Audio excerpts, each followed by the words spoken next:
Hello बच्चों। आज हमारे पास क्वेश्चन है two bodies move in a straight line towards it other at initial velocity v1 and v2 and with constant acceleration हमें दे रखा है a1 and a2 directed against the corresponding velocities at the initial instant. What must be the maximum initial separation, that is Imax, between the bodies for which they meet during the motion? तो बच्चों यहाँ जो की concept use हो रहे हैं, यहाँ जो की कंसेप्ट यूज हो रहे हैं क्वेश्चन में,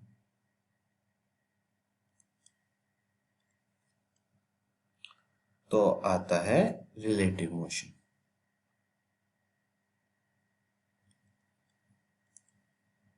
रिलेटिव मोशन.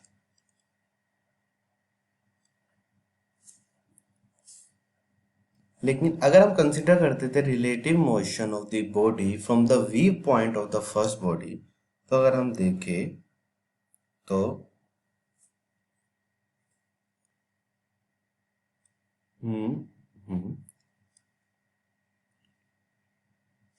ये x1 और सेकेंड बॉडी ये x2. यहां से एक वेलोसिटी सेपरेट कर रहे हैं वो v2 और एक्सेलरेशन दूसरी की साइड हो रहा है a. यहाँ एक्सेलरेशन हो रहा है और यहाँ से वेलोसिटी इस साइड अंदर इंटरेक्ट कर रही है और एक्सेलरेशन बाहर की तरफ जा रहा है.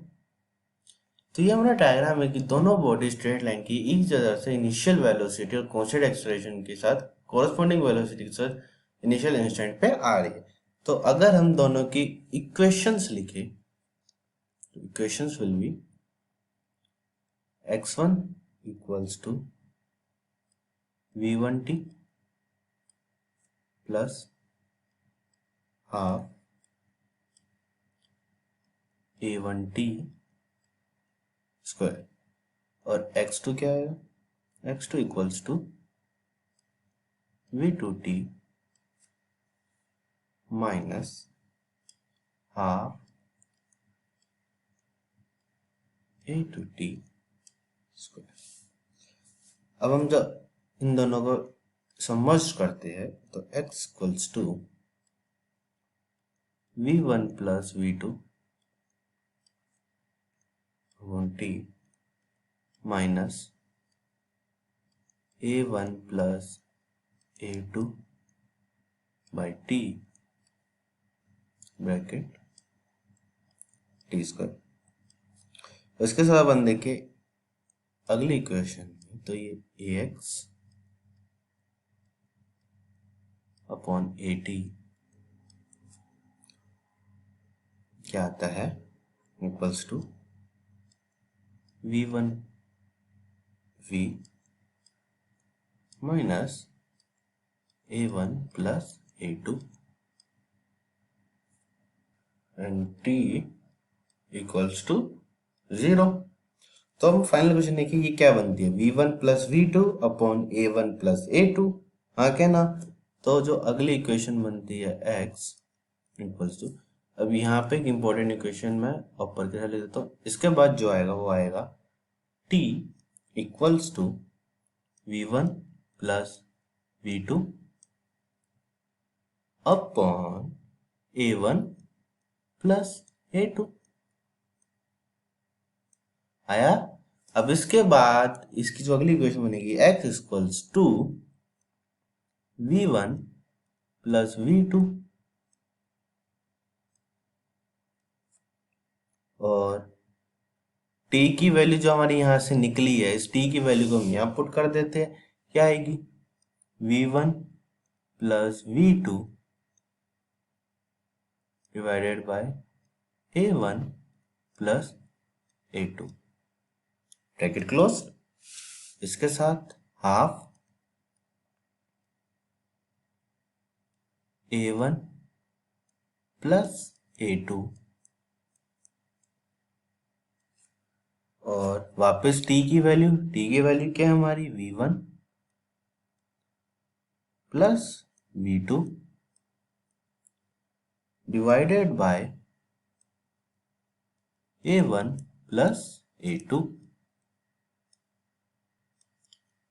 Whole square. तो हमारी जो फाइनल इक्वेशंस आती है वो ये होती है x इक्वल्स टू हाफ, हम बाहर ले आते हैं, half v1 plus v2 divided by a1 plus a2, जिसके रिस्पेक्ट में हम ऐसे भी लिख सकते हैं इस पर्टिकुलर इक्वेशन को, जो कि आएगी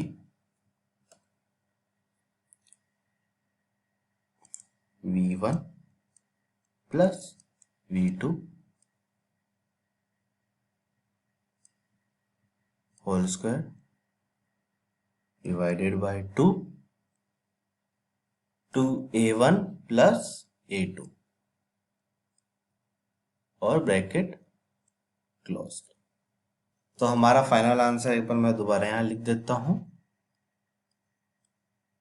IMX हो रहा है v1 plus v2 divided by 2 a1 plus a2, v1 plus v2 का whole square. So I hope you understand the solution. Thank you and all the best.